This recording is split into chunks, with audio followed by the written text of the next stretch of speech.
película, tres públicos totalmente diferentes, Totalmente distintos. Éxito total presentándola, también con ustedes, pero lo primero que me viene en la mente es, cuando presentas un documental, esperas enseñar algo a la gente, enseñas que conozcan algo que a lo mejor no conocían profundamente, o cuando tú vas a ver un documental, quieres ver algo como que, yo no sabía, Claro. en serio. Muy bien, después de eso, ellos tienen la oportunidad de estar platicando con quien lo realizó y hizo toda la investigación, que son ustedes. ¿Qué les preguntaron? ¿Qué les llamó a ustedes las preguntas? De esas preguntas, alguna que te hayan dicho, Sí. wow, La primera, ¿cómo no la saben, primera. no? La primera. ¿Cómo caray ustedes en México están haciendo un documental sobre la República Checa? ¿Qué los motivó a hacer esto? Muy O curioso, sea, sí. ¿cómo caray? O sea, ustedes en México. Se están del otro lado del planeta. Claro, ¿y por qué Teresin? ¿Y por qué? Entonces, fue muy interesante porque pues nosotros entrevistamos al señor Steiner, Claro. aquí en México, que en paz descanse. De hecho, el documental está dedicado a su memoria. Y, entre paréntesis, él nos ha guiado por todo este camino y las puertas de todos lados se han abierto como mágico. Nada más para decirte, escribimos a Disney para solicitar un material para que entrara dentro del documental y Disney nos dijo, va, y no nos cobró. Wow. Y nos dio los derechos y Disney es Disney, y Sí, sabes claro. cómo son. Y bueno, pues, bueno, les dijimos, el señor Steiner nos contó esta historia, que es una historia fantástica. La gente sabe un poco, pero no profundamente de esto. Y por otro lado está la figura de Freddy Hirsch, que es Claro. como la parte central del documental, que es un personaje muy vapuleado por la historia, muy lastimado por la historia, por el hecho de ser gay. La historia lo negó y no se habla de Freddy Hirsch. De Freddy Hirsch solamente hay una pequeñita placa en Teresín. Así en como el del patio inventor los de la niños. primera computadora en la célebre película que se pasaron, todos esos temas quedan ocultos, curiosamente, por muchos aspectos, ¿no? Así es, exactamente. Entonces, Freddy fue enterrado por la historia, después entró el comunismo a Checoslovaquia, prohibidos los homosexuales, y de Freddy Hirsch no Y se además habla. prohibido todo lo que se hubiera hablado de religión, judaísmo, etcétera, etcétera. No, pero eso era más o menos tolerado y permitido. Más o menos, no estaba prohibido, pero la homosexualidad no, y además se le acusó de colaboracionista y una serie de cosas. Entonces estamos tratando de regresar a Freddy Hirsch al lugar que se merece. Y estamos ¿Y qué tratando opinó la de gente? difundir. ¿Qué opinó la gente cuando les comentaste esto? Dijeron, o sea, yo siguiendo estando ahí en el público y alguien llega y me dice, si alguien de Rusia viene y me dice, es que estoy haciendo un documental Claro. de algún De Villa. de Villa, Sí. me quedo viendo y digo, pues qué bueno, ¿y por qué la tienes que hacer? O sea, también, no, es que Villa, muy bien. Te voy a decir. Cuando ya les contestas y les dices eso, ¿qué opinan ellos de que alguien esté investigando, hurgando un poquito en una memoria que a lo mejor, yo no sé cómo sea hoy en día en la República Checa? Sabemos que en otros países como que la memoria les refrescó, la aceptaron, pero además de aceptarla, la reconocieron, cosa que no ha sido reconocido en muchos lados, pero reconocieron los daños que hicieron o lo que sucedió, lo bueno y lo malo. ¿Qué sucede en la República Checa con estas personas que lo ven y dicen, esto pasó acá? Maravilladas, les encantó. Las guías de Teresin, y estaba la encargada de la casa Teresin, nos dijeron, esto tiene que ser un video fundamental que se pase dentro del Museo Teresin. Y entonces eso es maravilloso, o sea, el video va a estar en Teresín. ¿Se va a quedar el video? Ahorita no, ahorita te platico por qué, pero nos están solicitando que sea un video fundamental para todas las visitas de Teresín. O sea, los propios guías aprendieron algo que no sabían Así es, en así ese es. sentido. Y te quiero comentar algo que pasó inaudito. Había una guía boliviana, muy humilde, que terminando el documental y ya cuando nos íbamos me dice, venga por favor. Oye, y además era la primera persona a la que entendías, pero está bien. Sí, ella me entendía perfecto. Me dice, venga por favor. Me dice, es que les quiero dar un donativo. Le digo, no, yo no te acepto ningún donativo. Me dice, No estamos pidiendo. no estamos pidiendo ni nada. Me dice, no, es que yo quiero dar algo y esto me encantó. Dice, le voy a dar un donativo muy humilde, pero por favor utilícelo como mejor le parezca. Me dio $40. Wow. Pero Pues yo me emocioné Son muchísimo. los mejores 40. Porque además me dijo, cállate, Sí. no te estoy preguntando. Aquí están y con mis bendiciones va para este trabajo. Oye, pues qué padre. O sea, esas reacciones del público deben ser fabulosas, vivirlo. Y en los otros, ¿alguna otra pregunta así que te haya sorprendido? Digo, con los directores, alguien que te... Pero algo que les llamara, aparte de por qué en esto, algo que les llamara de su historia, que voltearan a decirte también, no sé, algo curioso. O alguien que te dijera, eso no sucedió. ¿Hago alguna también, alguna crítica, alguna... Digo, siempre hay gente que dice, esto no fue así. Mira, te voy a decir, lo que pasa es que el documental está básicamente contado por los 13 sobrevivientes de los cuales tenemos testimonio. Entonces es como una sinfonía de voces. Está editado de tal manera que van entre los 13 contando todo el suceso. Desde que vivían en Praga, cómo estaban bien, cómo asistían a Hagibor, que era el lugar para los niños judíos, porque los niños judíos no podían ir a las escuelas, les estaba prohibido, y después cómo son deportados a Terezín, cómo en Terezín como niños los reciben en un lugar especial.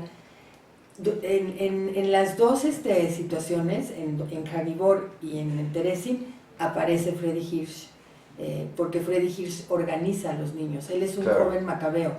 Él es un joven macabeo que viene de Alemania y que llega a Praga porque viene huyendo de Alemania y de las leyes de Nuremberg y todo esto, y se vuelve líder de Maccabi. Cuando los deportan a Terezín, a él lo nombran parte del equipo que va a organizar Terezín de los judíos. Y entonces ahí lo nombran parte del equipo que va a organizar todas las actividades con los niños. Y después, cuando los deportan a Birkenau, vuelve a aparecer Freddy Hirsch. Entonces, pues es algo como... Y además lo van contando ellos. Nosotros no decimos nada. Nosotros no escribimos nada. Te voy a explicar algo también. Toda la parte de guión y estructura dramática nos ayudó Sabina Berman. Ella nos escribió el guión y nos ayudó a armar toda la estructura dramática. Entonces, cuando ella vio el material, nos dijo que ellos cuenten la historia. Nosotros hay que hacer una introducción y vamos a armar toda la línea dramática. Y lo increíble del asunto es que a la hora que empezamos a armar todo el documental, todos los testimonios son en diferentes lugares y en diferentes tiempos. Unos fueron hechos entre 96 y 2000, los del archivo Spielberg. Otros nosotros los hicimos en Praga, en Israel y en Boston. Y, o sea, nunca estuvieron juntos los sobrevivientes para contarlo. Para soplarse, digamos. Cada quien contaba su historia. Más de uno te va a decir que quema la vida a donde tuviste que sufrir yendo para conocerlos, pero... Claro. Y lo más increíble de todo esto es que esto es como un gran rompecabezas. A la hora que empiezas a poner las piezas, cada pieza cae en su lugar. No hay contradicciones y eso es algo muy sorprendente. Sí. Y fíjate, otra cosa muy curiosa es que cuando ya teníamos casi armado el documental, o sea, la historia, la línea de la historia, descubrimos que había otro sobreviviente, el que vivía en Boston, que nos faltaba de entrevistar. Michael Kraus. Y entonces dijimos, ¿sabes qué? Vámonos y lo vamos a entrevistar a él también. Nos fuimos 2 semanas antes de terminar el documental. Llegamos con él, nos contó su historia, y cuál no sería nuestra sorpresa que cuando llegamos a acomodar el testimonio entre los demás, haz de cuenta que cayó, o sea, nos dio información que complementaba la otra información.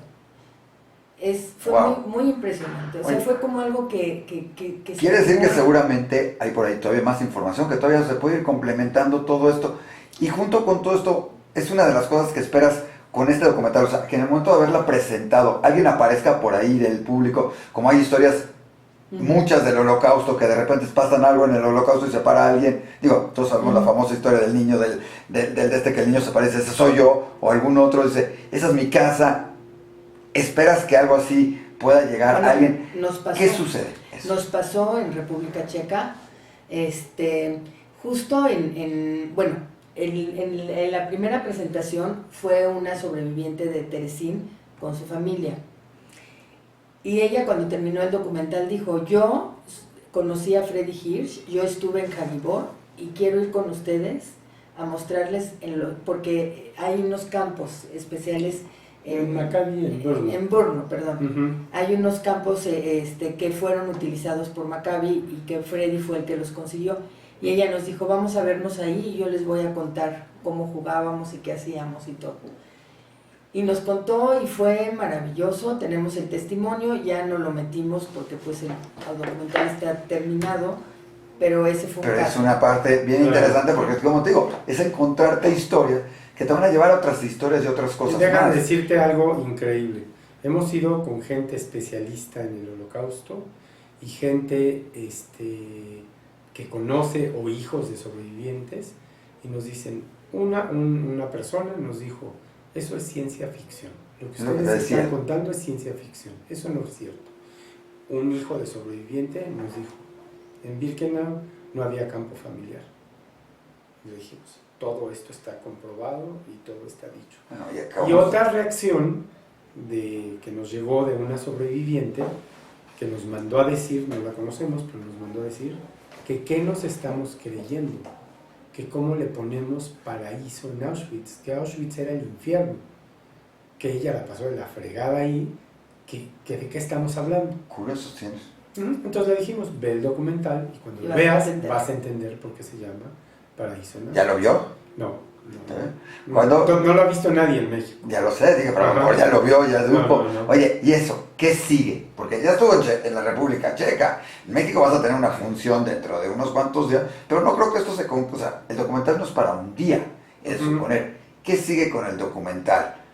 Bueno, el día 17, martes 17 de mayo, a las 8 de la noche, tenemos una función para la comunidad judía en México, que estamos organizando con el Festival Internacional de Cine Judío y la Keilah, y tenemos una función ahí.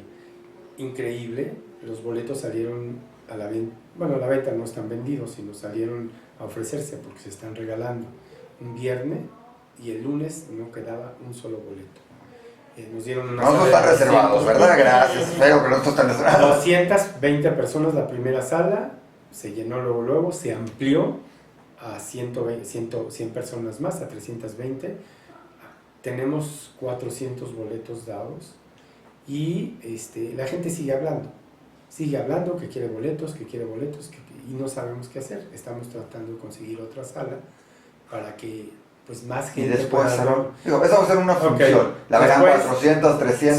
Sí, después se proyecta el 29 en la sinagoga de Justo Sierra y en esa semana también se va a proyectar en la Cineteca Nacional para prensa, únicamente para prensa. Parece que va a ser el día 26 de mayo, ya no más falta que nos confirme la fecha y tú lo que sigue. Sí, y bueno, y después de la presentación de la Cineteca, queremos hacer un preestreno abierto al público en general, en algún Cinépolis, todavía no tenemos cuál, pero queremos que sea algo muy céntrico, para que puedan acudir gente de todo. Y la idea es que se vuelva una película, no sé si comercial, que la gente pueda ir, que se esté proyectando durante un X tiempo, que quede, tienes la oferta de tenerlo en el Museo de Terezín, sé que por ejemplo España también le interesa presentarlo en algún momento, sé que podemos estar en esto, probablemente en Israel alguien la quiera presentar, seguramente hay mucha gente que la quiere presentar, digo, todo cuesta, todo gana, todo puede ser un negocio, todo. ¿Cuál es tu ¿Ya tienes visualizado qué quieres de esto? O sea, porque seguramente te sorprendió, pero hacer un documental, dices, bueno, ya lo hice, ahí lo tengo, y qué padre, pero... El siguiente año tiene que entrar a festivales de documentales. Si la comercializamos, ya no puede entrar a festivales de documentales. Entonces, todo el próximo año, a partir de esta fecha, lo vamos a... La idea es que lo vea más y más gente. Claro. Esa es la idea. ¿Es concientizar o es negocio a fin de cuenta? ¿O es educar o es dejar un legado? Exactamente. Nuestra meta principal es dejar un legado y comunicar y que se sepa esta historia y reinstalar a Freddy Hirsch en el lugar que se merece. Esa es nuestra meta principal. Si se comercializa y lo puede ver muchísima gente, qué maravilla. pero digamos nuestro interés no es económico, nuestro interés es difundir este hecho por todo el mundo, por todo el planeta, por todos los museos, por todos los festivales de cine judío. Hacer mesas redondas, igual, hacer debates. Que se difunda, que se difunda. Así es. Dime algo, dentro de todo eso hay una parte que además fue tu primera pregunta que te hicieron, la comunidad México.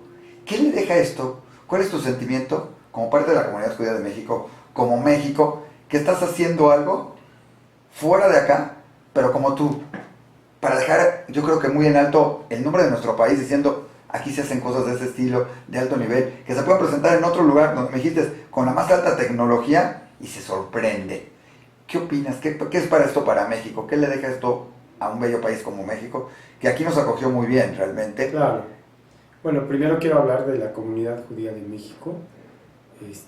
Empezamos a tocar puertas para poder realizar este trabajo y mágicamente se abrieron todas, sin ningún problema. Jamás habíamos ido a tocar la puerta para solicitar. Hay que aclarar que en México no hay una gran parte de judíos que sean de origen checo, porque muchos dirán, ay, es la misma historia. El señor Steiner. Creo que hay uno, o sea, exacto. Todos los demás no tienen, o sea, si me hubieras dicho que son alemanes, franceses, polacos, españoles, todo el mundo hubiera dicho, no, pues, a ver si mi abuelo, mi tío. Aquí no había ni siquiera un interés familiar de nadie, es interés puramente por dar a conocer. Sí, mira, yo creo que aquí en la comunidad judía de México al señor Steiner se le tenía un gran cariño. Los últimos años de su vida él los dedicó a difundir el Holocausto. Sí. Se la pasaba viajando a dar conferencias, viajó a varias marchas de la vida y él dio mucho. La gente, la comunidad judía de México lo quiere y lo recuerda muchísimo. Y creo que eso nos ayudó a nosotros mucho a poder recolectar los fondos. Por otro lado, yo creo que es muy importante, los sobrevivientes se nos están yendo. Y el hecho de tener un testimonio que sea un legado para las futuras generaciones es muy importante. Y eso es una de las cuestiones que nosotros platicábamos mucho con los donadores, ¿no? Con la gente que nos ayudó. Es importante que se escuchen sus voces a través de un documental, porque ellos ya no van a estar aquí en un tiempo futuro, más. claro. Entonces, tú este documental, si lo dejas en las escuelas, si lo dejas en los museos, si lo dejas en Teresín, sus voces se van a seguir escuchando por el tiempo que se quiera, ¿no? Y vas a seguir educando y enseñando. Y exactamente, y vas a seguir concientizando a la gente de que esto sucedió y que hay que tener cuidado y que hay que pues que no se puede repetir algo y que como no eso. se puede repetir, exactamente. Esa es la idea. Y tocando a México, no la comunidad, no como te respondió. ¿Qué sienten ustedes que esto en el exterior diga de nuestra comunidad y de México? Creo que es una muestra cuando sale una película y hablas de ganador del Festival de Cannes, ganador del Festival de esto, Alejandro Inarritu, bueno, ya ni quiere decir, ¿no? ¿Sí? El Chivo Lubeski, o sea, son cosas que van dejando y que además nos las apropiamos y decimos, es un honor como México. Y más ahora que están ustedes también haciendo, y algún día dirán, se habla de unos Cohen, pero yo creo que estos Cohen son más importantes en la filmoteca y haciendo otro unos tipo de cosas. Unos son hermanos, los otros son esposos. Sí, y algunos hacen cine ahí de un tipo y otros hacen más documental, más ilustrativo, que vale más la pena verlo. Claro. Pero sí, yo creo que, bueno, para México, para nosotros la verdad nos sentimos mexicanos, queremos y amamos a nuestro país, estamos orgullosos.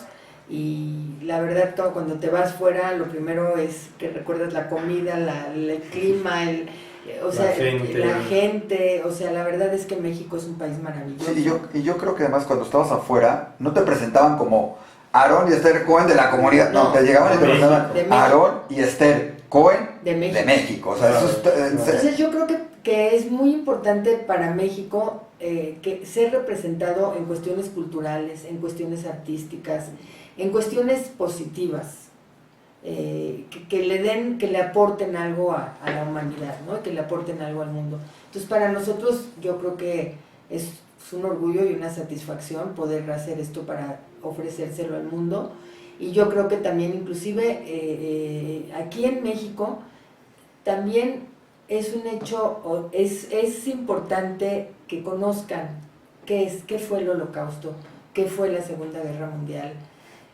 qué pasó con las personas. Fíjate que ese es un tema muy interesante. Si les hablas del Holocausto a la gente en México en general, conocen muy poco. Claro.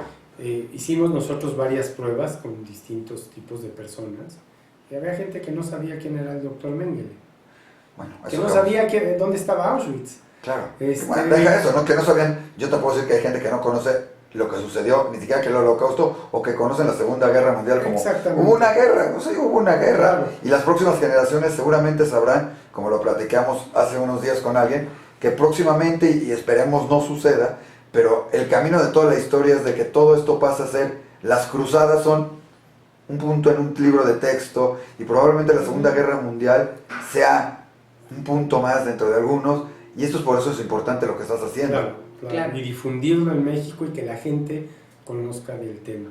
Déjame contarte que la historia de Paraíso en Auschwitz es una historia de vida, aunque el final es trágico, o sea, el final es muy doloroso, pero es una historia que deja una enseñanza a través de la música, del arte, de la literatura, de la resiliencia, de este ¿cómo se llama?